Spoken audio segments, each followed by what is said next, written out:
A lot of talk about Alberta's Bill 6, a law to unionize Alberta family farms.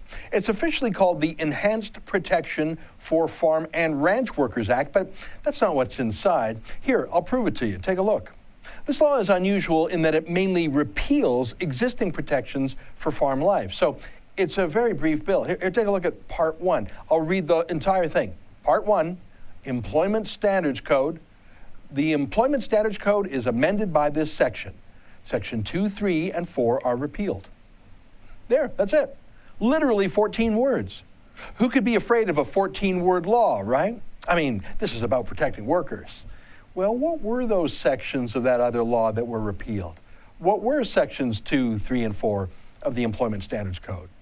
Well, that's what's so important. Those laws that were repealed specifically exempt farm life from labor laws that are built for factories and cities.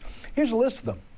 Hours of work, overtime and overtime pay, holidays, vacations, prohibiting or regulating employment of individuals under 18 years of age. Hang on, what does any of this have to do with farm safety? That's what this bill is officially called, the Enhanced Protection for Farm and Ranch Workers Act, but that's not what it is it?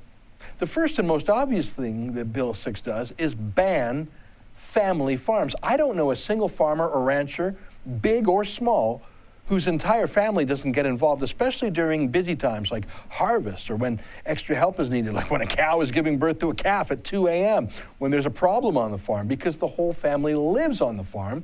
It's not a unionized factory in the big city where everyone goes home after work.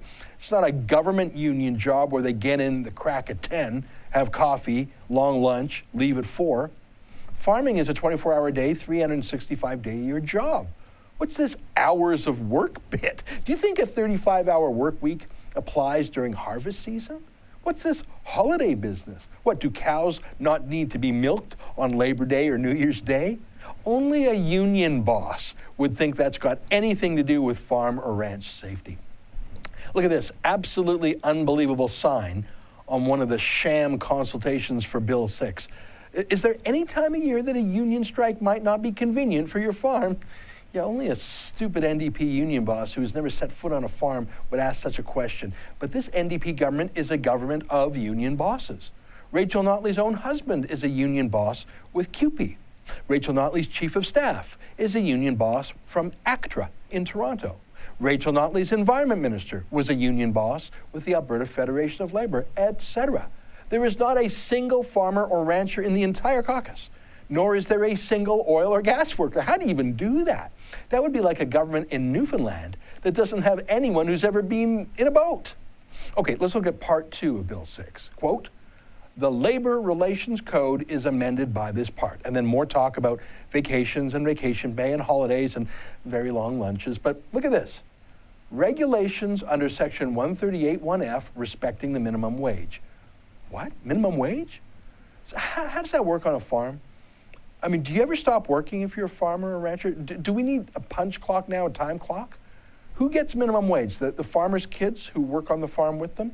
See, minimum wage is a union favorite because it bans workers who are cheaper than union workers, like farm families, like neighbors who come over to help during a problem or a busy time, like neighbors getting together to harvest each other's fields in a row. They don't charge each other when they help each other. They're friends, they're neighbors. Often their families have lived next to each other for 100 years. How does minimum wage even work then? What if a bunch of mums cook dinner for a bunch of dads who are out harvesting? Is that cooking now subject to minimum wage and overtime and vacation pay? What on earth does this even mean? Obviously, the families won't unionize, obviously. So they have to be banned. Ban the kids by citing child labor laws. Ban families helping each other out for free by citing minimum wage laws and labor laws. Hey, have you seen anything yet in this bill that has anything to do with farm safety? Yeah, me neither. I mean, we've gone through Part 1 and Part 2 of the bill already. It's just about unionizing farms, or as socialists would call it, collectivizing the farms, replacing the farmer capitalists that the Soviets called the kulaks with government farms or union farms or socialist farms. Well, that's what it is, destroying family farms. Okay, Part 3 of the law is occupational health and safety. Once the important stuff is out of the way, let me quote, the Occupational Health and Safety Act is amended by this section. Section 1SI is repealed. Okay, so again, the exemption for farms is taken away. Farmers have always been exempt from this government insurance scheme. Egg farmers, dairy farmers, livestock farmers, ranchers, bees, beekeepers, everything was exempted from the government workers' compensation scheme. Now, no farmers have ever been exempted from legal liability. Do you think the Alberta farms are this legal void, this no man's land where you can't sue someone? The only place where people don't care about their workers maybe, or aren't responsible for them? Do you think that's how it is? The NDP probably does.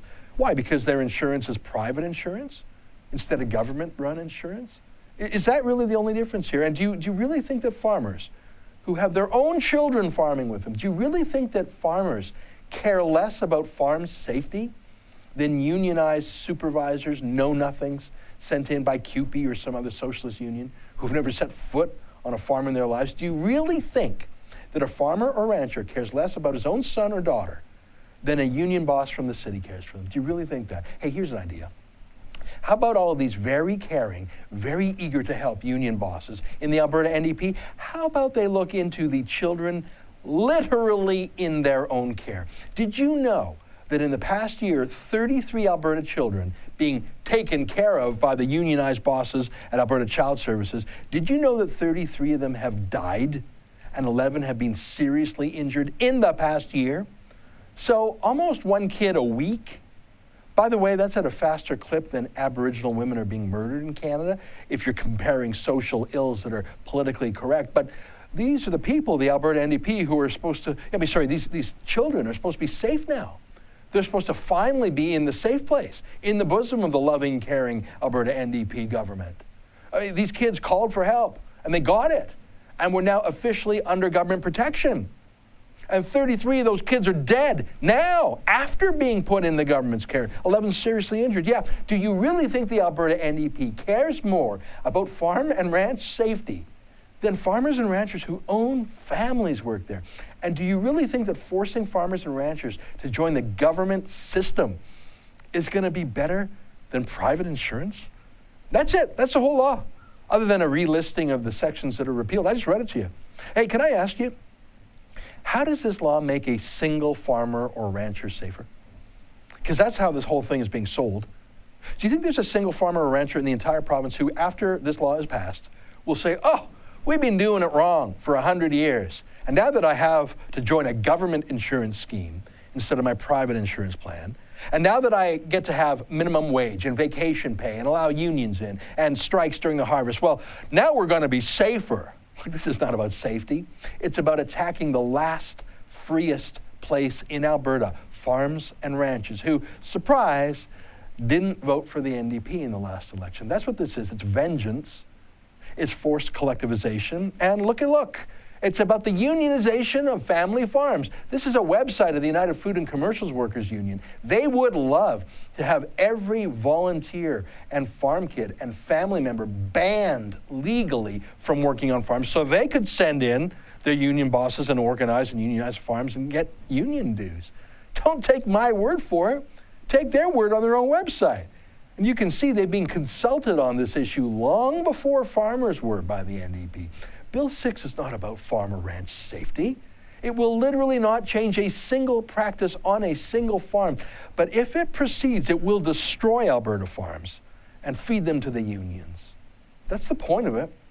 And that's why Rachel Notley isn't interested in hearing from farmers or ranchers. That's why she rammed through this bill before even her own scheduled consultations were done. She doesn't want to fix a problem on farms or ranches. No one thinks there are problems in Alberta farms or ranches for the NDP to fix. No one has detected these problems in more than 100 years, but to Rachel Notley and her union friends, farmers and ranches, well, they are the problem. If you're as mad as I am about this, visit savealbertafarms.ca. I'm Ezra Levant.